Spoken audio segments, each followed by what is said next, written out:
Hello students, class 11th में आप सभी का स्वागत है। तो आज हम अपनी क्लास 11th के अकाउंट्स के चैप्टर नंबर 1 से अपनी अकाउंट्स की जर्नी स्टार्ट करेंगे। तो अकाउंट्स बहुत ही ईजी है। अगर आप प्रैक्टिस करते हो, रेगुलर प्रैक्टिस करते हो तो हर चीज़ ईजी हो जाती है। उसी तरह से अकाउंट भी बहुत ही ईजी है। तो हमारी जो फर्स्ट चैप्टर में है हम उसमें पढ़ेंगे इंट्रोडक्शन टू अकाउंटिंग। आज तक हमने एसएसटी पढ़ी, हमने हिंदी पढ़ा, मैथ पढ़ा, इंग्लिश पढ़ा, पर ये जो अकाउंटिंग है ये सबके लिए एक बिल्कुल न्यू कॉन्सेप्ट है। एक बिल्कुल सबके लिए न्यू कॉन्सेप्ट है। तो इसको करते हुए अगर आप एक नोटबुक लेके बैठे मेरे साथ तो आपके लिए ज़्यादा बेटर होगा, आपको ज़्यादा अच्छे समझ में आएगा चीज़ों को। ठीक है, तो सबसे पहले बात करते हैं what is accounting. What is accounting. तो सबसे पहले हम बात करेंगे यहाँ पे कि व्हाट इज़ अकाउंटिंग। जो हमारी अकाउंटिंग हम कहते किसे हैं, तो आप अपनी नोटबुक ले लें और एक नोट बना लें। ठीक है, हम यहाँ पे इस टाइम 2 नोट बनवाएंगे। एक तो हमारी थ्योरी की और जिसमें हम ये सारी बातें लिखेंगे, और दूसरा प्रैक्टिकल, इसमें हम क्वेश्चन करेंगे। तो व्हाट इज़ अकाउंटिंग, तो हम लिखेंगे accounting is a systematic process. Accounting क्या होती है, और ये जो हम करवा रहे हैं ये टी एस ग्रेवाल की बुक से करवा रहे हैं। हम उसी बुक को फॉलो करेंगे और अपना सिलेबस पूरा करेंगे। तो accounting is a systematic process. Accounting क्या होता है, एक सिस्टमेटिक प्रोसेस होता है। Is a systematic process. किस चीज़ का सिस्टमेटिक प्रोसेस होता है, अकाउंटिंग। तो हम कहेंगे आइडेंटिफाइंग।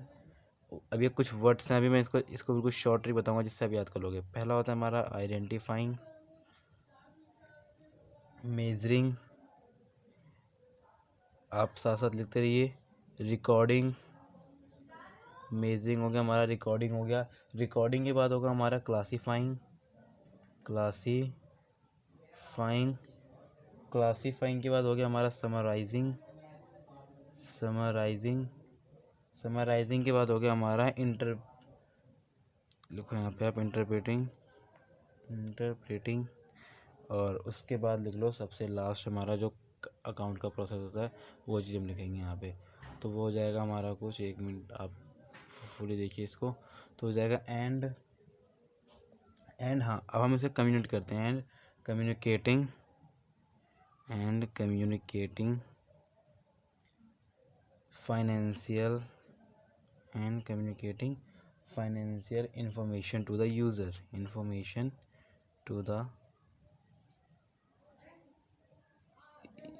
यूज़र्स। ठीक है, ये है सबसे इजी हमारे अकाउंट का याद करने का। सबसे ये है अकाउंटिंग किसे कहते हैं। तो लिखेंगे हम accounting is a process, systematic process, identifying, measuring, recording, classifying, summarising, interpreting and communicating financial information to the users. तो अब ये सारा जो हम लाइन इसे याद कैसे करें, तो इसका एक शॉर्ट ट्रिक आप बना लो और उसको आप लिख दो कहीं, और उसको दिन भर आप रिपीट करते रहोगे तो आपको एक दिन के अंदर याद हो जाएगा। तो लिखो यहाँ पे I M R C S. क्या होता है पता है ना, कंपनी सेक्रेटरी। ठीक है ना, I M R C S A C. इससे आपको बड़े ही ईजिली तरीके से ये नाम याद हो जाएंगे। तो आई से क्या हो गया हमारा आइडेंटिफाइंग, एम से मेजरिंग, आर से रिकॉर्डिंग, सी से क्लासीफाइंग, एस से समराइजिंग, ए से एनालाइजिंग, और सी से कम्युनिकेट टू देयर यूज़र्स। जो उनका फाइनेंशियल इन्फॉर्मेशन हो गया अपने यूज़र को प्रोवाइड करना होता है। ठीक है, तो अब इनका मतलब क्या है, ये जो हमने वर्ड्स लिखे हैं यहाँ पे, identifying, measuring, recording, classifying, summarising, interpreting and communicating financial information. तो इनका मतलब क्या है, IMRCSAC का मतलब क्या है। तो यहाँ पे देखेंगे IMRCSAC के फुल डेफिनेशन। तो जो पहला होता है हमारा आई, जिससे हम कहते हैं आइडेंटिफाइंग करना। तो जो आइडेंटिफाइंग करना होता है वो जो हमारे ट्रांजेक्शन होती हैं उन्हें किस में, तो जो हमारी जो भी अकाउंटिंग होती है वो केवल उन्हीं टर्म को रिकॉर्ड करती है जिन्हें हम मनी टर्म में मेज़र कर सकते हैं। जैसे कि अब इसमें accounting records only those transactions and events which can be measured in term of money. This involves identifying transaction and event that are part of economic activity. Economic activity किसे कहते हैं, जिसमें कि हमारे पैसे वाले संबंधी आते हैं। ठीक है, तो अब इसमें क्या होगा हमारा, अब इसकी हम बात करेंगे सेकंड प्रोसेस की, जो कि हमारी होती है मेजरिंग। अब जो हमारी मेजरिंग होती है, अब मेज़र के टर्म में हम उन ऐसे किसी भी एक मेज़रमेंट यूनिट के तौर पे हम उसको मेज़र करते हैं। ठीक है, ये होता है हमारा मेज़रमेंट का। थर्ड होती है हमारी रिकॉर्डिंग। थर्ड होती है कि हमारी रिकॉर्डिंग। तो अकाउंटिंग एक ऐसा प्रोसेस है जिसमें सारा काम रिकॉर्डिंग का ही होता है। तो रिकॉर्डिंग हर जितनी भी ट्रांजेक्शन है, इकोनॉमिक ट्रांजेक्शन है, जितने भी इवेंट्स हैं, उन्हें रिकॉर्ड करना सबसे अहम बात होती है। तो उन्हें सबसे पहले हम रिकॉर्ड कहाँ करते हैं? जर्नल में करते हैं। कहाँ पे करते हैं? जर्नल में, फिर लेजर में, ऐसे ऐसे बहुत सारी बुकें होती हैं, उसको कहते हैं रिकॉर्डिंग। अब क्लासीफाई करना मतलब क्या होता है? मीन्स हर एक ट्रांजैक्शन का एक वो होता है। मतलब अगर मैं कहूँ मशीनरी है मेरी, तो मेरा मशीनरी का अलग अकाउंट्स होगा, मैंने मशीनरी कब बेची, कब खरीदी, ऐसे ही मेरे और सारे भी अलग अलग अकाउंट्स होते हैं। तो ये हो गया हमारा क्लासीफाइंग में। अब बात करेंगे हमारे, अब तक हमने क्या पढ़ लिया? Identifying, measuring, recording, classify. अब पढ़ेंगे समराइज। तो समराइज किसे कहते हैं? समराइज किसे कहते हैं? तो समराइजिंग का मेन मोटिव यही होता है कि हमने कहीं गलती तो नहीं करी, हमने जो अकाउंटिंग करी है सही कर रखी है। तो इसमें हमारे भी 3-4 चीज़ें और बनती हैं, 3 बैलेंस और बनते हैं। पहला होगा ट्रायल बैलेंस, इसमें ही समराइज में हमारा बनता है पहला ट्रायल बैलेंस, ठीक है, ट्रायल बैलेंस बनता है। दूसरा बनता है हमारा trading account, trading account, profit and loss account, etcetera. Third इसमें जो हमारा बनता है वो आखिरी चीज़ जिसे हम कम्युनिकेट करते हैं वो होती है हमारी बैलेंस शीट। क्या होती है? वो हमारी बैलेंस शीट होती है। ये सब हमारा समराइज के अंदर आ जाता है। अब बात करते हैं तो एनालाइज में क्या होता है हमारा? एनालाइज किसी चीज़ को करते हैं? तो एनालाइज या इंटरप्रिटेशन जो है वो फाइनेंशियल डाटा को कैरी आउट करता है यूज़र्स के लिए कि क्या यूज़र इसे समझ पाएंगे। तो उस प्रक्रिया को कहते हैं एनालाइज। और एंड में जब सारा कुछ, ना कोई गलती है ना कोई एरर है और बिल्कुल सिंपल कर रखा उसे, फिर उसे हम कम्युनिकेट कर देते हैं अपने फाइनेंशियल इन्फॉर्मेशन को अपने यूज़र्स को। दूसरी बात होती है यूज़र्स को हम जब अपनी वो प्रोवाइड्स करते हैं तो उसके फ़ायदे क्या होते हैं? तो उसके फ़ायदे होते हैं, कोई भी एक्सटर्नल यूज़र आपको देखेगा, फिर आपकी कंपनी के शेयर खरीदेगा कि आपकी कंपनी प्रॉफिट में चल रही है, लॉस में चल रही है, इसलिए हम इसे कम्युनिकेट करते हैं यूज़र में। इससे गवर्नमेंट की नज़र भी हमारी कंपनी में बनी रहती है। अब बात करेंगे जो सेकंड और इम्पोर्टेंट पॉइंट है वो हमारा ऑब्जेक्टिव क्या है, उद्देश्य क्या है अकाउंटिंग के। Objective of accounting, objective of accounting. तो अब ऑब्जेक्टिव ऑफ अकाउंटिंग होती हैं, आप मेरे साथ साथ नोट कीजिए। सबसे पहला होता है हमारा maintaining accounting records, maintaining accounting records, accounting records.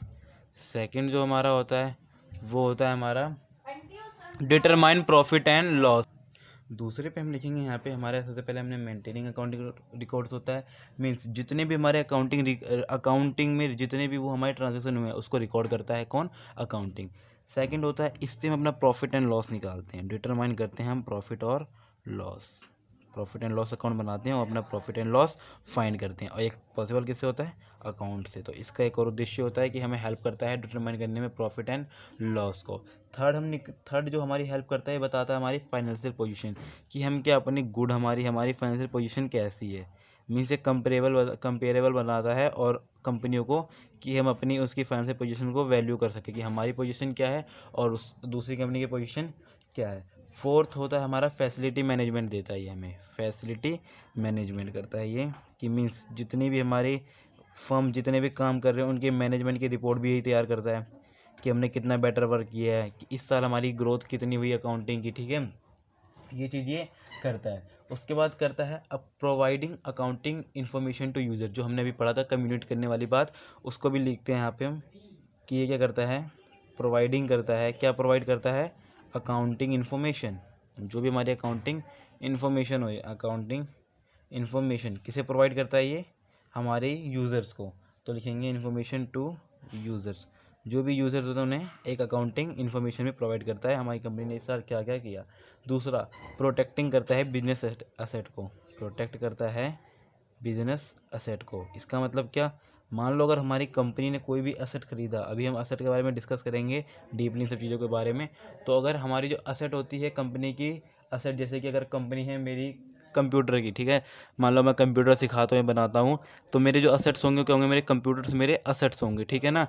अगर मैं कंप्यूटर का यूज़ करता हूँ जो अपनी कंपनी को रन करने के लिए, तो वो मेरी असेट्स होंगे, मतलब जो भी कंपनी को प्रॉफिट करवा रहे हो, जैसे मशीनरी हो गई, मशीन बनाती है, तो इन सब के हम रिकॉर्ड करते हैं। तो कोई भी एम्प्लॉय या कोई भी जो ऑनर हो गया, वो अपने अगर बिजनेस से कुछ चीज़ निकालता है तो उसकी भी रिकॉर्डिंग होती है, जिससे पता चल जाता है कि हमारे असेट क्या थी और कितनी है। दूसरा बात करेंगे अकाउंटिंग के कार्य। अकाउंटिंग के कार्य, अगर आप इन सब चीज़ों को याद रखें तो आप उससे भी आसानी से इसको कर सकते हैं। तो लिखेंगे function of accounting, function of accounting, कि अकाउंटिंग के क्या क्या फंक्शन हैं। तो सबसे पहले जो अकाउंटिंग काम करता है वो क्या करता है, सिस्टमेटिक रूप से सारी यही चीज़ें मेंटेन करता है अकाउंटिंग रिकॉर्ड। तो इसमें हम लिखेंगे maintaining systematic accounting record, maintaining systematic accounting reports, accounting reports, ठीक है।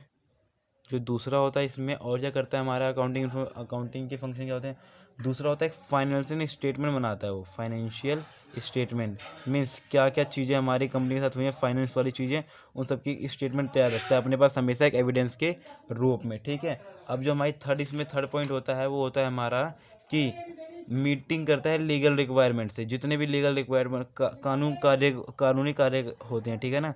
इसे लिखेंगे यहाँ पे मीटिंग, पहले पॉइंट को हम लिखते हैं उसके बाद समझेंगे। मीटिंग लीगल रिक्वायरमेंट,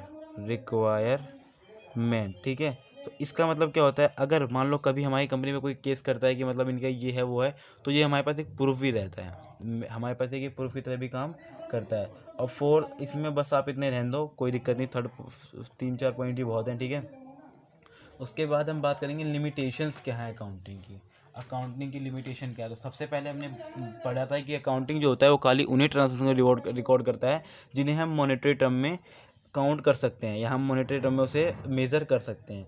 तो इसका मतलब क्या, मॉनेटरी टर्म का मेज़र क्या, जैसे कि हम सेल कर रहे हैं, परचेस कर रहे हैं, पर अगर हम कहें कि एम्प्लॉय में लड़ाई होगी, एम्प्लॉयज़ में आपस में लड़ाई होगी, तो क्या इसको अकाउंटिंग रिकॉर्ड करेगा? नहीं रिकॉर्ड करेगा।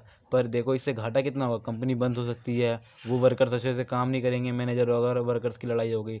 दूसरा, अगर लोग उस पर बैठ जाते हैं, आंदोलन में बैठ जाते हैं कंपनी के बाहर, तो भी हमारी कंपनियां बंद रहेंगी, हमें अपना लॉस होगा। पर अकाउंटिंग ये सब चीज़ें रिकॉर्ड नहीं करता। अब हम इन्हीं सब चीज़ों को लिखेंगे, तो आप इनको भी याद रखना, ठीक है। ये पेपर में आने वाले ऐसे क्वेश्चन होते हैं। तो हम यहाँ पे लिखेंगे लिमिटेशंस ऑफ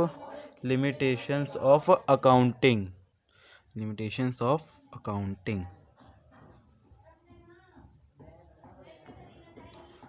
उसके बाद इसमें जो सबसे पहली लिमिटेशन होती है कि अकाउंटिंग जो होती है वो फुली एग्जैक्ट नहीं होती, मतलब इस पर पूरा पूरा विश्वास नहीं कर सकते।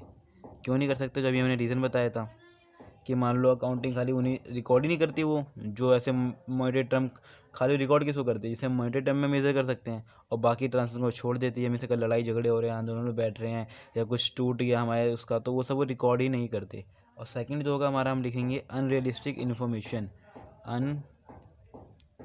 Unrealistic information. अभी आगे हम चैप्टर में पढ़ेंगे कि कुछ कुछ रूल होते हैं हमारे अकाउंटिंग की, कुछ गाइडलाइन होती हैं आईसीआई की तरफ से, तो उन रूल के द्वारा हमारे ये सब चीज़ें बनाई जाती हैं। तो अनरियलिस्टिक का इन्फॉर्मेशन का सीधा सीधा मतलब ये है कि अकाउंटिंग हमें कुछ ऐसी इन्फॉर्मेशन बताता है जो गलत होती हैं। जैसे कि अकाउंटिंग जो होता है, हम जो अकाउंटिंग करते हैं उसमें हम कुछ चीज़ें फॉलो करते हैं। जैसे हमारे गोइंग कंसर्न कॉन्सेप्ट का रूल है कि जो हमारा कंपनी होगा, कंपनी के लोग 1 साल के लिए खोलते हैं, बिजनेस क्या 1 साल के लिए होता है? नहीं, इनकी लाइफ क्या होती है, कंटिन्यूस होती है, साल टू साल कुछ होती है, मतलब कुछ इनकी लाइफ होती है। इस लाइफ में क्या रिकॉर्ड करते हैं कि आप जो अपनी मशीन की वैल्यू है उसे हिस्टोरिकल कॉस्ट पे ही रखो, मीन जितने में लाए थे उतने में रखो, या थोड़ा बहुत लो लेवल पर डेप लगाओ, उस पर डेप्रिसिएशन लगाओ। तो क्या ये पॉसिबल है? जी नहीं, ये बिल्कुल भी पॉसिबल नहीं हो सकता, क्योंकि समय के साथ साथ मशीन की वैल्यू भी घटेगी। अगर आप अब चाहे मशीन ला के अपनी कंपनी में रख दो और उसे यूज़ ना करो, 1 साल बाद आप उसको अगर बेचोगे तो क्या आप उसे उस रेट में बेच सकते हो? नहीं, वो उस रेट में नहीं बेचेगा। क्यों? क्योंकि चाहे आप ला के पैक करके रखो चाहे यूज़ करो, उसकी वैल्यू घट जाती है। पर अकाउंटिंग इन सब चीज़ों को इग्नोर करता है। अब थर्ड लिखेंगे, अकाउंटिंग और चीज़ इग्नोर करता है। क्या इग्नोर करता है? क्वालिटेटिव एलिमेंट्स, जो भी हमने बात की थी इसके बारे में, लड़ाई झगड़े के बारे में। अकाउंटिंग इग्नोर क्या इग्नोर करता है? क्वालिटेटिव इन्फॉर्मेशन या एलिमेंट लिख दो, क्वालिटेटिव एलिमेंट्स, ठीक है। वो क्या करता है, ये जो जितने भी क्वालिटेटिव एलिमेंट्स होते हैं उन्हें रिकॉर्ड नहीं करता। वही जो लड़ाई झगड़े, मतलब जो पैसे संबंधित नहीं है या जिनकी हम गिनती नहीं कर सकते, ठीक है, जैसे हमारी क्वालिटी क्या है सामान की, ये सब चीज़ें वो नहीं रिकॉर्ड करता, ठीक है।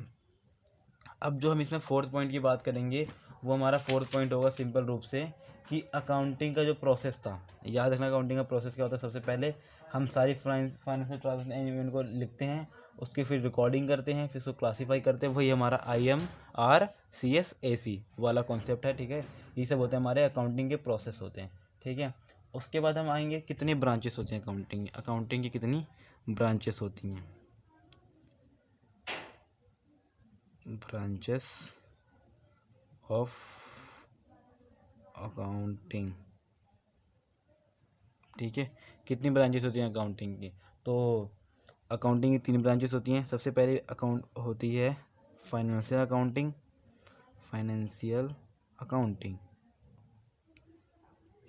सेकंड होता है हमारा कॉस्ट अकाउंटिंग, और थर्ड होता है हमारा मैनेजमेंट अकाउंटिंग। थर्ड क्या होता है हमारा मैनेजमेंट अकाउंटिंग। इसमें मैं खाली इम्पोर्टेंट पॉइंट आपको करवा रहा हूँ। अगर आपको किसी पॉइंट में डाउट हो या आपको दोबारा समझना हो तो आप कमेंट सेक्शन में ज़रूर बताएं। मैनेजमेंट अकाउंटिंग, ठीक है, ये हो गया हमारा 3। उसके बारे में अब ये तीनों अकाउंटिंग है वो क्या, फ़िलहाल हम जो अपनी क्लास है उसमें केवल हम फाइनेंशियल अकाउंटिंग के बारे में पढ़ेंगे। ये 2 बड़े लेवल पर पढ़े जाते हैं, मैनेजमेंट अकाउंटिंग और कॉस्ट अकाउंटिंग। हम BCom या 12th क्लास में भी थोड़ा बहुत इसके बारे में पढ़ेंगे। तो जो हमारी फाइनेंशियल अकाउंटिंग होती है वो ऐसे इवेंट्स या उसको फाइनेंशियल ट्रांजेक्शन को रिकॉर्ड करती है जिन्हें हम मॉनेटरी टर्म में फाइंड कर सकते हैं, जो फाइनेंशियल से रिलेटेड होती हैं, ठीक है। जैसे कि लॉस हो गया हमें, और या एटसेट्रा चीज़ें होंगी, प्रॉफिट एंड लॉस अकाउंट इसमें बनते हैं, बैलेंस शीट इसमें बनते हैं, और चीज़ें इसमें बनती है, ठीक है। अब जो हमारी कॉस्ट अकाउंटिंग होती है, कॉस्ट अकाउंटिंग ऐसी अकाउंटिंग होती है जिसे हम असर्टेन करते हैं कॉस्ट ऑफ प्रोडक्ट से, ठीक है। ये कैसे, कॉस्ट ऑफ प्रोडक्ट्स, ये हमेशा जो भी प्रोडक्ट्स होंगे हमारे, एसेट्स होंगे हमारी, गुड्स होंगी हमारी, उनके कॉस्ट से रिलेटेड अकाउंटिंग को हम कहते हैं कॉस्ट अकाउंटिंग। और इसी प्रकार एक मैनेजमेंट अकाउंटिंग भी होती है कि हमने मैनेजमेंट कैसे कर रखा है, ठीक है। तो ये सब होती है हमारी मैनेजमेंट अकाउंटिंग में। बाकी ये दोनों चीज़ें हम आगे पढ़ेंगे, इसलिए अभी इसको इग्नोर करते हैं। अब हम फाइनेंशियल अकाउंटिंग के बारे में जानते हैं, ठीक है। उसके बाद जो हमारा अगला टॉपिक आता है वो है बुक कीपिंग। वो कौन सा टॉपिक है हमारा, बुक कीपिंग। ये बहुत ही शॉर्ट में है, आपको अगर आप और इसकी वाइड वीडियो भी अगर आप रिक्वेस्ट करें तो हम बना देंगे, ठीक है। और फिलहाल ये आपके शॉर्ट में है कि आपके माइंड में ये रहे, ठीक है। तो बुक कीपिंग क्या होता है, तो याद रखना बुक कीपिंग हमेशा, अगर अब एक अकाउंटिंग हमने पढ़ा कि भी क्लासीफाई होता है हमारा, तो क्लासीफाई में क्या होता है, जितने अकाउंट है उसके अलग अलग होते हैं। मीन्स अगर कोई एम्प्लॉय पैसे लेने आए तो हम उसको अलग उसमें रिकॉर्ड करेंगे, सैलरी को सैलरी वाले में रिकॉर्ड करेंगे, हमने इलेक्ट्रिसिटी बिल पे किया उसको उसमें रिकॉर्ड करेंगे। तो अब जो अकाउंटेंट होता है वो दिन भर ऑफिस में बैठा रहता है, अब अलग अलग लोग आ रहे हैं उसके पास, अलग अलग उसे बातें बता रहे हैं, तो क्या वो पूरी बुक लेके बैठ सकता है, ये पॉसिबल ही नहीं है। जो जितनी भी सारी बुकें होती हैं कि उन्हें लेके बैठ सकता है, वो नहीं बैठ सकता। इसलिए वो एक सिंपल बुक रखता है, जैसे हम अपने आप पास रफ बुक रखते हैं ना, वैसे उन पर बुक कीपिंग होती है, पर उसमें भी सिस्टमेटिक प्रोसेस होता है। तो वो उस बुक में सारी अकाउंटिंग रिकॉर्ड करता है, उसके बाद उन्हें पोस्ट करता है किसमें, जर्नल में। सबसे पहले किसमें करता है, पोस्टिंग करता है, पहले बुक कीपिंग में करेगा, उसके बाद उसकी अकाउंटिंग करता है वो, ये काम होता है उसमें बुक कीपिंग में, ठीक है। पहले बुक कीपिंग, उसके बाद अकाउंटिंग चलता है। तो बुक कीपिंग क्या होता है, बुक कीपिंग में केवल 4 प्रोसेस होते हैं हमारे IMRC तक, केवल ये 4 प्रोसेस, आइडेंटिफाइंग करना होता है, मेजरिंग करना होता है, रिकॉर्डिंग करना होता है, और क्लासीफाई करना होता है। और वो जो हमारी इनकी जो डेफिनेशन थी वो बिल्कुल सेम टू सेम यहाँ पे आएगी। तो आप यहाँ पे अभी हम बुक कीपिंग की डेफिनेशन लिखेंगे। बुक कीपिंग क्या है, is an art of recording. आप यहाँ पे डेफिनेशन लिखिए, book keeping is an art, book keeping is an art of recording, as an art of recording. ये आर्ट होती है रिकॉर्डिंग की, in the books of account, in the recording in the books of account, books of account. The monetary aspect, the monetary aspect of commercial and financial transaction, of commercial and financial transaction and financial transactions, ठीक है। ये हो गई हमारी, लिख दिया हमने। इसके और भी डेफिनेशन है, और ये जो डेफिनेशन है वो दी गई है हमारी नॉर्थ कोर्ट के द्वारा, ठीक है। बुक कीपिंग की जो डेफिनेशन है, अब हम पढ़ेंगे कि हमारी बुक कीपिंग और अकाउंटिंग में क्या डिफरेंस होते हैं। तो फ़िलहाल तो हम उतने बड़े पॉइंट में नहीं पढ़ेंगे जितना पढ़ना चाहिए, हम नॉर्मली लिखेंगे क्या क्या पॉइंट हमारे हो सकते हैं, ठीक है। बाकी आप उसे वाइड जैसे आप खुद कर सकते हैं, क्योंकि चैप्टर से बिल्कुल शॉर्ट है, आपके माइंड में बैठाने के लिए, आपको माइंड लॉक कर देगी इस चैप्टर के साथ। तो सबसे पहले पढ़ते हैं बुक कीपिंग क्या होता है। तो बुक कीपिंग हमने पढ़ा, हम लिखेंगे बुक कीपिंग की definition. Book keeping is an concern with identifying financial transaction and events, measure them in money items. ठीक है, सबसे पहले हम क्या करेंगे, उसे आइडेंटिफाई करेंगे फाइनेंशियल ट्रांजैक्शन है या नहीं है। उसके बाद हम मेजर करेंगे मनी टर्म में। ठीक है, फिर रिकॉर्ड करेंगे बुक्स में ऑफ अकाउंट की, जो भी अकाउंट से बुक होंगे उसमें रिकॉर्ड करेंगे। एंड फिर क्लासीफाई दैम, वही वो 4 प्रोसेस आएंगे हमारे, उसमें सारे के सारे प्रोसेस आएंगे। ये 4 के बाद जो और प्रोसेस होते हैं आप उसमें लिख दीजिए अकाउंटिंग में कि accounting is concern with summarising the record transaction and event, interpreting them and communicate to the result thereof. ठीक है, ये लिखना है आपको सबसे पहले। अब स्टेज क्या होती है इनकी, बुक कीपिंग की क्या स्टेज होती है, जो हमारी ये बुक कीपिंग होती है उसकी क्या स्टेज होती है। तो जो बुक कीपिंग की स्टेज होती है हमारी, वो क्या होता है, प्राइमरी स्टेज होती है। सबसे पहले वो कहाँ रिकॉर्ड करता है, वो ये तो है नहीं कि सारी बुकें लेके बैठे अपने पास, तो वो बाद में बुक में रिकॉर्ड करता है। तो लिखेंगे क्या होता है, प्राइमरी स्टेज होती है। तो अकाउंटिंग क्या होती है हमारी, तो जो हमारी अकाउंटिंग है वो कौन से स्टेज पे आती है हमारी, तो अकाउंटिंग आती है हमारी सेकेंडरी स्टेज पे। किस पे आती है, सेकेंडरी स्टेज पे। अब इसका ऑब्जेक्टिव क्या होता है, ऑब्जेक्टिव। ठीक है, तो इसके ऑब्जेक्टिव के बारे में बात करेंगे हम। तो आप इसके ऑब्जेक्टिव में लिख सकते हैं कि इसका जो ऑब्जेक्टिव होता है, तो आप लिखिए book keeping is to maintain the objective of book keeping, the objective of book keeping is to maintain systematic records, to maintain systematic records of financial transaction of financial transaction, आप यहाँ पे लिख लीजिए। ठीक है, इसका ऑब्जेक्टिव तो ये होता है। तो हमारे अकाउंटिंग ऑब्जेक्टिव क्या होता है, तो अभी हमने ऑब्जेक्टिव तो ऊपर पढ़ा था बहुत सारा कुछ, प्रॉफिट फाइंड करना, ये वो करना, तो हम इसका ऑब्जेक्टिव छोड़ देंगे। इसका ऑब्जेक्टिव आप ऊपर से लिख लीजिए। ठीक है, ये चीज़ें।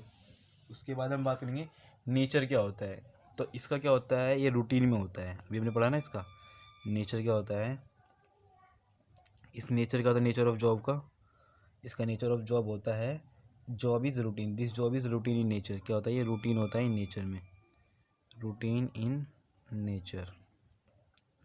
तो इसका नेचर ऑफ जॉब क्या होता है, इसका नेचर ऑफ जॉब क्या होता है, तो इसका नेचर ऑफ जॉब होता है कि रुको मैं आपको लिखवा देता हूँ ना, analytical and dynamic in nature. ठीक है ना, ये कैसा होता है, analytical and dynamic in nature. ठीक है, डायनेमिक इन नेचर। कुछ बच्चों को लग रहा हो कि मैं इसका वाइट कॉन्सेप्ट क्यों नहीं करवा रहा, तो वैसे कि आपके माइंड में लॉक करने के लिए एक ऐसे चैप्टर की पूरी समरी है जो कि आपको एकदम से इजीली आपके माइंड में हमेशा आपको याद रहे, आप किसी को डिफाइन कर सको। ठीक है, उसके बाद सबसे और एक और होती है, आप बस इतना छोड़ दो। ठीक है ना, और बाकी आप अपने बुक से पढ़ना। और बस यही है कि ये एक और चीज़ होती है, जहाँ पे बुक कीपिंग एंड होती है वहाँ से अकाउंटिंग चालू होती है, जहाँ पे बुक कीपिंग हमारी ख़त्म होगी वहाँ से हमारी अकाउंटिंग स्टार्ट हो जाएगी। ठीक है, उसके बाद जो हमारी अकाउंटिंग इन्फॉर्मेशन होती है, जो हमारी अकाउंटिंग इन्फॉर्मेशन होती है, अकाउंटिंग इन्फॉर्मेशन आपको करानी है नहीं करानी है। अब सबसे इम्पोर्टेंट हम कॉन्सेप्ट करेंगे जिसे हर बार आप पेपर में देखोगे, अगर आप पिछले सालों के पेपर उठाओ तो ये क्वेश्चन आपको वहाँ पे ज़रूर मिलेगा। क्वालिटेटिव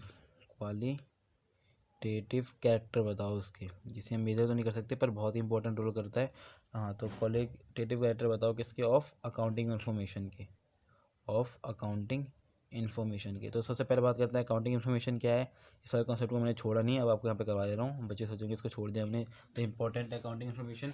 तो अकाउंटिंग इन्फॉर्मेशन मतलब जितनी भी हमारे अकाउंट से जो इन्फॉर्मेशन मिल सकती है। तो सबसे पहले इन्फॉर्मेशन क्या मिलती है, प्रॉफिट या लॉस की, कि जो हमने अकाउंटिंग अपनी कम्युनिकेट करी है अपने यूज़र्स को, तो उससे क्या, तो हमारे हमारी कंपनी का प्रॉफिट हुआ होगा या तो लॉस हुआ होगा, इक्वल बहुत कम चांस में होती हैं। तो फिर इससे क्या होगा, डिसीजन मेकिंग बनेगा, जो लोग हमारी कंपनी में इन्वेस्ट करना चाहते हैं उनके लिए डिसीजन मेकिंग बनेगा कि ये तो कंपनी यार 3-4 साल से लॉस करते हुए जा रही है, तो इस कंपनी में हमें इन्वेस्ट करना चाहिए नहीं करना चाहिए, शेयर्स खरीदने चाहिए नहीं खरीदने चाहिए। तो ये सब वहाँ पे ज्ञान आएगा उनके पास। उसके बाद दूसरा क्या इन्फॉर्मेशन देती है अकाउंटिंग इन्फॉर्मेशन, वो देती है हमें हमारी फाइनेंशियल पोजीशन बताती है कि हम चाहे लॉस कर रहे हो पर हमारे पास हमारी पोजीशन कितनी है, मतलब हम कितने साल और मार्केट में टिक सकते हैं। कितने साल हम मार्केट में टिक सकते हैं। माना आप लॉस करते जा रहे हो। अब अंबानी जी ने जियो का काम किया था, तो उसमें उनको कंपनी को बहुत लॉस हुआ था जियो खोल के, क्योंकि उन्होंने फ्री में वितरण किया था, पर उनके पास बजट बहुत था, उनकी फाइनेंशियल पोजीशन क्या थी अच्छी थी, इसलिए और कंपनी ने उनके साथ शेयर उनके खरीदे और उनकी कंपनी के साथ जुड़े रहे।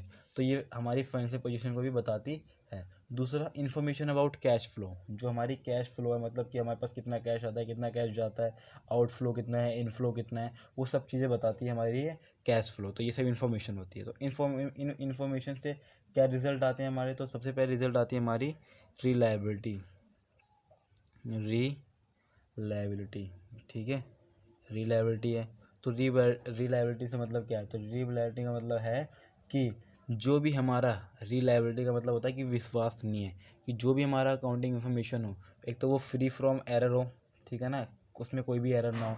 दूसरा, वो जो पर्सनल बाय होते हैं हमारा, उससे बिल्कुल दूर रहे, या मटेरियल एरर्स जो होते हैं उनसे बिल्कुल दूर रहे, उसे हम कहते हैं रिलायबिलिटी। ठीक है, सबसे पहला कॉन्सेप्ट क्या होता है, रिलायबिलिटी। इसमें बताता है कि ये विश्वसनीय हो, फ्री फ्रॉम एरर हो, पर्सनल बाय हो, एंड वो मटेरियल एरर से भी ये दूर हो। दूसरा बताता है रिलेवेंस। क्या होता है, relevance. Accounting information should be relevance, accounting information must be relevant to the user. Information is relevant if it meets the needs of the user in decision making. ठीक है, रिलेवेंस का मतलब ही क्या होता है कि जो हमारा इसे पढ़ के कंज्यूमर क्या डिसीजन मेकिंग हो, जो भी हमारे यूज़र्स हैं इसको पढ़ के डिसीजन मेकिंग हो। थर्ड क्या होता है, हमारे अकाउंटिंग इन्फॉर्मेशन क्या बताते हैं,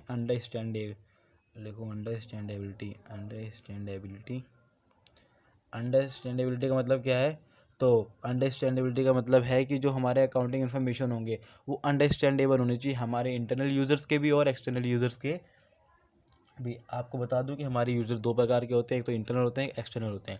इसके बारे में भी हम आगे अभी पढ़ेंगे। तो हमने पढ़ा कि अंडरस्टैंडेबिलिटी भी इसमें होनी चाहिए। अगर कोई भी हमारे इसको अकाउंटिंग इन्फॉर्मेशन को पढ़ रहा है तो उसके हमारे अकाउंटिंग पूरी उसके समझ में आनी चाहिए। और आगे आप और पढ़ेंगे कि इससे कुछ रूल्स होते हैं कि जो हमारे पूरे वो है अकाउंटिंग का जो पूरा सिस्टम है, उसमें जितने भी लोग अकाउंटिंग करते हैं वो उसी रूल को अपना के अकाउंटिंग करते हैं। ये नहीं कि हर कोई अपने हिसाब से अकाउंटिंग कर रहा होता है। जो इसमें हमारा फोर्थ पॉइंट है वो होता है कंपेरेबिलिटी। ठीक है, कि कंपेरेबल होना चाहिए हमारा ये कंपेरेबिलिटी करो, ठीक है ना। और उसके बाद क्या होता है, हमारा जितना भी अकाउंटिंग इन्फॉर्मेशन होगा हमारा वो कंपेरेबल होना चाहिए। अब कंपेयर किससे करते हैं, हमें पता है कि जो बिज़नेस की लाइफ होती है वो कंटिन्यूस होती है, नहीं कि एक साल में बिजनेस बंद हो गया, 2 साल में बिजनेस बंद हो गया, ये लगभग कंटिन्यूस होती है। अगर बाप मरा बेटा चलाएगा, बेटा मरा उसका बेटा चलाएगा, कुछ ऐसे सिस्टम करके हमारा बिजनेस चलता है। तो कंपेयर होना चाहिए, वो इंटरनल कंपेयर भी होना चाहिए कि जो हमने अपने साल की बुकें बना रखी है हम उनसे भी कंपेयर कर सकें। और कंपेरिजन भी दो प्रकार का होता है, एक तो होता है इंट्रा फर्म कंपेरिजन, एक होता है हमारा इंट्रा फर्म कंपैरिजन, और दूसरा होता है हमारा इंटर फर्म कंपैरिजन। ठीक है, तो इनका मतलब क्या है, तो इनका मतलब ये है कि इंट्रा और इंटर मतलब कि मैं आपको समझाता हूँ कि हमारी जो अकाउंटिंग होती है दो तरह से बनती है। एक तो मान लो हमारा कोई अगर प्रतिरोधी हुआ या हमारे कोई जो अपोजिट में कंपनी और कोई बिजनेस है, एक तो वो हमारे अकाउंटिंग को पढ़ के कंपेयर कर सके अपनी बुकों को। दूसरा, जो हमने खुद की बुकें बना रखी हैं हम उसे भी कंपेयर कर सके खुद से। ये सब कुछ हमारे होते हैं, ये क्वालिटेटिव कैरेक्टर्स है अकाउंटिंग इन्फॉर्मेशन के, और आप इसको हाईलाइट कर लो क्योंकि ये हमेशा पेपर में आते हैं। ठीक है, अब हम बात करेंगे हमारे यूज़र्स की। किसकी बात करेंगे हम, अपने यूज़र्स ऑफ अकाउंटिंग ही करेंगे। ठीक है ना, यूज़र कौन होते हैं हमारे अकाउंटिंग इन्फॉर्मेशन के, यूज़र ऑफ अकाउंटिंग इन्फॉर्मेशन। ठीक है, तो सबसे पहला यूज़र, हमारे दो यूज़र होते हैं, तो हमारे इंटरनल यूज़र हो गए जो हमारे अंदर के यूज़र हैं, जो हमारी कंपनी को चला रहे हैं उसके यूज़र्स कौन कौन से हो गए। तो हमारी कंपनी में मुख्यतः 3-4 लोग ही पाए जाते हैं। पहला तो होगा कंपनी को बनाने वाला हमारा ओनर, दूसरा होगा उसमें काम करने वाले हमारे एम्प्लॉई एंड वर्कर्स, एम्प्लॉयज़ लिख लो आप, एंड वर्कर्स जो हमारे काम कर रहे हैं। थर्ड हो गया हमारा, इम्पोर्टेंट हो गया हमारा वो मैनेजमेंट। क्या हो गया वो, मैनेजमेंट। ये 3 होते हैं हमारे इंटरनल यूज़र्स। एक्सटर्नल यूज़र्स का मतलब क्या है, जो हमारे एक्सटर्नल यूज़र्स हैं वो हमारे, मान लो जो हमें, जिसने हमें कंपनी उधार दे रखी है, जिसने हमें पैसे दिए थे उधार ब्याज पे, इंटरेस्ट पे, जिसने हमें पैसे दिए थे अपनी कंपनी चलाने के लिए, जैसे बैंक हो गया। तो आप लिखो सबसे पहले क्या हो गया, बैंक हो गया। जिसने हमारी कंपनी में इन्वेस्ट कर रखा है या शेयर होल्डर्स हमारे, आप लोगों यहाँ पे इन्वेस्टर्स या शेयर होल्डर्स, उनका भी हमारी कंपनी में पूरा पूरा हक है, या लिखो शेयर होल्डर्स। उसके बाद हमारे क्रेडिटर जिससे हमने उधार ले रखी हैं, हम जिस उधार सेल परचेस करते हैं, क्रेडिटर, ठीक है। और कुछ गवर्नमेंट भी होते हैं, कुछ गवर्नमेंट की भी नज़र कंपनियों पे होती है, ये कंपनी कैसे काम कर रही है, इलीगल काम तो नहीं कर रही, ये सब गवर्नमेंट, ठीक है। ये कुछ हमारे हो गए। उसके बाद कुछ रिसर्चर्स होते हैं, कंज्यूमर हो गए हमारे, जो हमारी कंपनी है कंज्यूमर हो गए, उन्हें भी जानने का हक है हमारी कंपनी के बारे में, ठीक है। पब्लिक हो गई, आसपास की जो पब्लिक रह रही है वहाँ पे हमारी कंज्यूमर्स ही होगी, ठीक है ना, उन सबको जानने का आ गया। तो ये कुछ हमारे इंटरनल और एक्सटर्नल यूज़र्स हैं, ठीक है। अब हम बात करेंगे सिस्टम ऑफ अकाउंटिंग, कितने प्रकार के सिस्टम होते हैं अकाउंटिंग के। और आप यहाँ पे इस वीडियो में यहाँ तक बने हैं तो आप प्लीज़ हमारे चैनल को सब्सक्राइब कर दें, वीडियो को लाइक भी कर दें और इसको अपने कॉमर्स वाले दोस्तों के बीच में शेयर कर दें जिससे अकाउंटिंग से डर लगता है। आई होप आपको ये जो इसका शॉर्ट फॉर्म है अकाउंटिंग का बहुत ही पसंद आया होगा। अगर पसंद आया तो वीडियो को लाइक ज़रूर करना और चैनल को सब्सक्राइब जरूर करना। इससे पहले भी वीडियो छोड़ना मत, अभी हमारी 2 चीज़ें और रहनी है। सिस्टम ऑफ अकाउंटिंग हम पढ़ेंगे, ठीक है, जिसमें हम डबल एंट्री सिस्टम जानेंगे और सिंगल एंट्री सिस्टम जानेंगे। तो हम स्टार्ट करते हैं अपनी इस चैप्टर का सबसे लास्ट वाला टॉपिक, वो सिस्टम ऑफ अकाउंटिंग। तो सिस्टम ऑफ अकाउंटिंग हमारी 2 तरह की होती है, तो डबल एंट्री सिस्टम, दूसरा सिंगल एंट्री सिस्टम। अगर आप इसको ध्यान से सुने तो ये बहुत ही ईजी कॉन्सेप्ट है, इसलिए मैंने आपको पहले से लिख दिया कि हमारा टाइम वेस्ट ना हो, बस आपको ये पॉइंट समझाने हैं। तो जैसा इसका नाम डबल एंट्री सिस्टम, ऐसा इसका काम कि इसमें हमारे हमेशा जब भी फाइनेंशियल ट्रांजैक्शन होती है उसके हमेशा 2 एस्पेक्ट होते हैं, एक तो डेबिट एक क्रेडिट।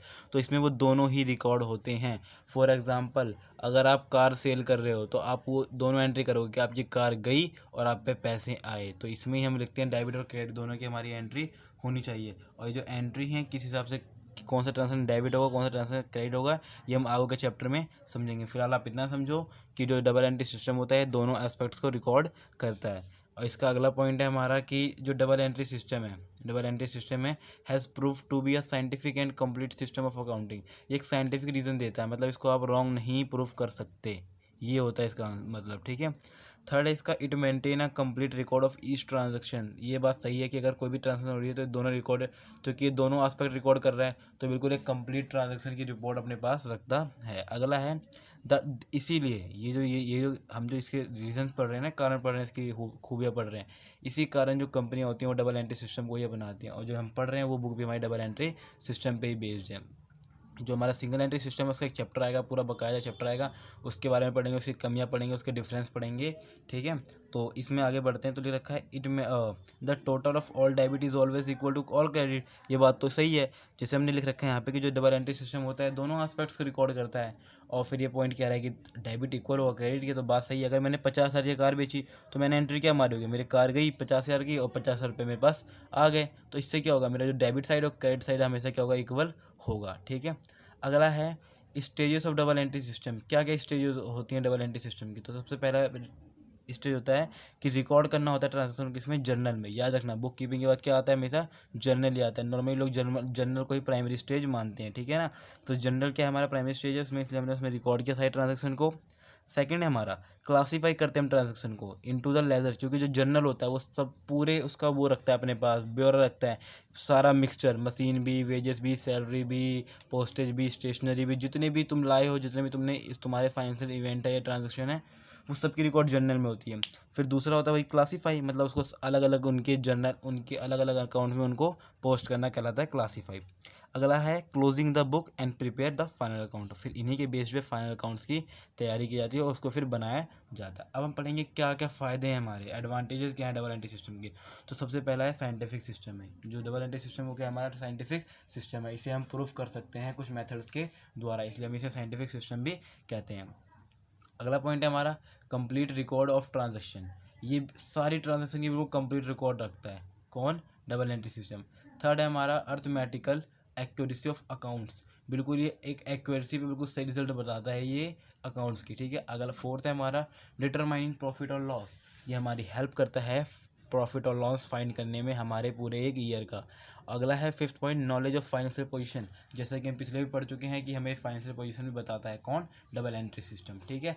सिक्स्थ है कंपेरेटिव स्टडी इज़ पॉसिबल, जो कंपेरेबल स्टडी भी ये पॉसिबल बनाता है कि आप अपनी उसको और वर्ल्ड वाइड के तौर पे भी डबल एंट्री सिस्टम ही फॉलो होता है। मतलब जितने भी अकाउंटेंट हैं वो हमेशा डबल एंट्री सिस्टम के रूल को ही फॉलो करते हैं, सिंगल एंट्री सिस्टम नहीं फॉलो करते। सिंगल एंट्री सिस्टम वो लोग फॉलो करते हैं, जैसे आप दुकान पे जाते हो, अगर आप उससे कहते हो कि भाई मेरे को 20 की चीनी दे दो और 10 की चाय पत्ती दे दो, तो वो उसके अलग आपके लिए उसने अलग बुक थोड़ा बना रखी है, उसने अपनी एक सिंपल सी कॉपी में आपका नाम लिखा होगा और कर रखा होगा। इसी टाइप की कुछ हमारी सिंगल एंट्री सिस्टम भी होती है, इसलिए इसकी मान्यता उतनी नहीं है, ये अंडरस्टैंडेबल नहीं होती बिग लेवल पे। और बड़ी बड़ी फर्म के बड़े बड़े ट्रांजेक्शन होते हैं, इसलिए वो ऐसे रिकॉर्ड करने के लिए एक अकाउंटेंट को ही हायर करती हैं, बड़े बड़े सीईओ को और सीएस को। ठीक है, अगला है हमारा सिंगल एंट्री सिस्टम, और इस पॉइंट को समझ के हमारा चैप्टर आज खत्म हो जाएगा।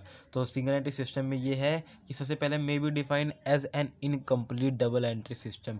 इसे हम इनकम्प्लीट रिकॉर्ड्स के नाम पे जानते हैं, मतलब कि पूरा रिकॉर्ड नहीं रखता। अभी हमने पढ़ा कि double entry system complete record रखता है, पर ये इनकम्प्लीट रिकॉर्ड रखता है, इसलिए इसको नाम से जाना जाता है इनकम्प्लीट डबल एंट्री सिस्टम। दूसरा है, ये कभी भी ऑल ट्रांजेक्शन को नहीं रिकॉर्ड करता, क्योंकि हमेशा ही केवल बड़ी मुश्किल से कई बार 2 एस्पेक्ट्स को रिकॉर्ड करता है, वरना हमेशा ही केवल एक एस्पेक्ट्स को ही रिकॉर्ड करता है, जिससे कि ऑल डेबिट और क्रेडिट साइड भी इक्वल नहीं आते। और जो मेंटेन करता है, हमारे 3 तरह के अकाउंट होते हैं, कुछ रियल होता है, पर्सनल होता है, नॉमिनल होता है। तो ये उसमें से केवल पर्सनल अकाउंट बनाता है और कैश बुक को ही मेंटेन करता है, इसके अलावा कुछ नहीं। कैश बुक एक ऐसी बुक होती है जो रिपोर्ट रखती है कि कितना कैश गया, कितना कैश आया, उसके ज़रिए को रिकॉर्ड करती है। अगला है हमारा not possible to prepare a trial balance. जब रिकॉर्ड ही गलत है तो आप ट्रायल बैलेंस कैसे पॉसिबल बना सकते हो? जब आप केवल एक ही साइड रिकॉर्ड कर रहे हो तो ना ट्रायल बैलेंस बनेगा, ना ही हमारा P&L means profit and loss account बनेगा, ना ही बैलेंस शीट बनेगी ये। ठीक है, आई होप आपको ये जो चैप्टर था समझ में आ गया। अगर आपको किसी का डाउट हो तो आप प्लीज़ कमेंट सेक्शन में ज़रूर बताएं। अगर आपको इसका पूरा वाइड कॉन्सेप्ट चाहिए, हर एक पॉइंट की डेफिनेशन के साथ चाहिए, तो आप ज़रूर कमेंट सेक्शन में बताइए और हमारे चैनल को सब्सक्राइब कर दीजिए। आपका एक सब्सक्राइब हमें और वीडियो बनाने के लिए मोटिवेट करता है। आपका धन्यवाद।